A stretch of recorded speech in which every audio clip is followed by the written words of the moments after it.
ময়মনসিংহের হালুয়াঘাট বাস টার্মিনালে বাস না রেখে সড়কের ওপরে ভ্রাম্যমাণ বাস টার্মিনালে যাত্রীর দুর্ভোগ চরমে। ভুক্তভোগীরা বলছেন এতে অতিষ্ঠ তারা। অপরদিকে বাস চালক ও সংশ্লিষ্টরা বলছেন নির্ধারিত বাস টার্মিনালটি সংস্কারের অভাব আর যথোপযুক্ত জায়গা না থাকাতে এমন অবস্থা। তবে দ্রুত ব্যবস্থা গ্রহণের আশ্বাস পৌর মেয়রের। ময়মনসিংহ থেকে ওমর ফারুক সুমনের প্রতিবেদনে থাকছে বিস্তারিত, জানাচ্ছেন শওকত সাগর। ময়মনসিংহের হালুয়াঘাট উপজেলা থেকে প্রতিদিন ঢাকাসহ বিভিন্ন জেলায় চলাচল করে 2 শতাধিক দূরপাল্লার যাত্রীবাহী পরিবহন। নির্ধারিত কাউন্টার থাকার পরেও সড়কের উপরেই গড়ে তোলা হয়েছে ভ্রাম্যমাণ বাস টার্মিনাল, যেখানে 24 ঘন্টা সারি সারি দাঁড়ানো থাকে বাসগুলো।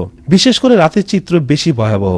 স্থানীয়রা বলছেন এতে যানজট সহ প্রায়ই ঘটে থাকে ছোট বড় নানা ধরনের দুর্ঘটনা।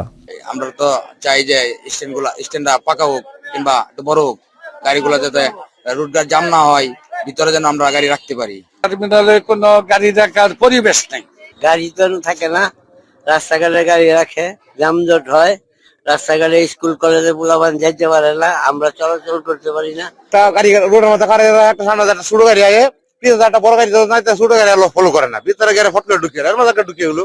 টার্মিনালটি সড়কের উপর থেকে সরিয়ে নেওয়ার দাবি ভুক্তভোগীদের। বাস স্ট্যান্ডে গাড়ি পিছনে যে মাটি কাটছে, বাস রাখার মতো উপযোগী না, এই জন্য যানজটটা সামনে আর কি বেশি লাগিয়ে থাকে। এই যানজটকে এড়ানোর জন্য যে শহর থেকে একটু দূরে সেখানে বাস স্ট্যান্ড হওয়া উচিত। পাবলিক টয়লেট তো যত মানে আগে যেগুলো ছিল ওগুলো ভাইয়া 2টা করা হয়েছে, কিন্তু এগুলো অল টাইম তালা দেওয়া থাকে। এগুলো পাবলিকের জন্য করা হয়েছে, কিন্তু এগুলো অপরিষ্কার জন্য বন্ধ হয়ে আছে। এগুলো ময়লা টলা দিয়ে জাম হয়েছে, এই জন্য এগুলো বন্ধ।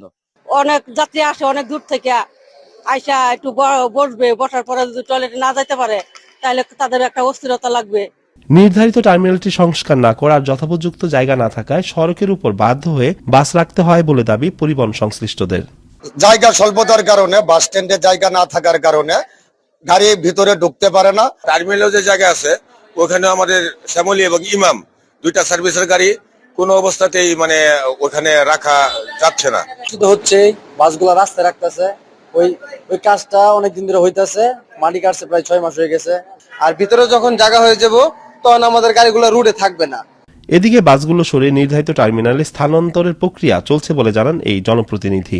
উপজেলার যে মাসিক সভা আছে সেখানে আমরা সিদ্ধান্ত নিয়েছি এবং পৌরসভা থেকে আমি বাস কোম্পানিগুলোর সাথে যোগাযোগ করেছি, ওনাদের নেতৃবৃন্দের সাথে কথা বলেছি।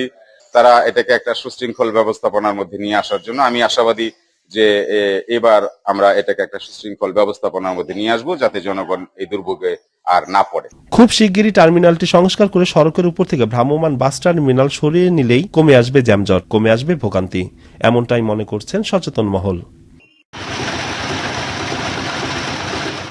শওকত সাগর, আনন্দ টিভি, ন্যাশনাল ডেস্ক।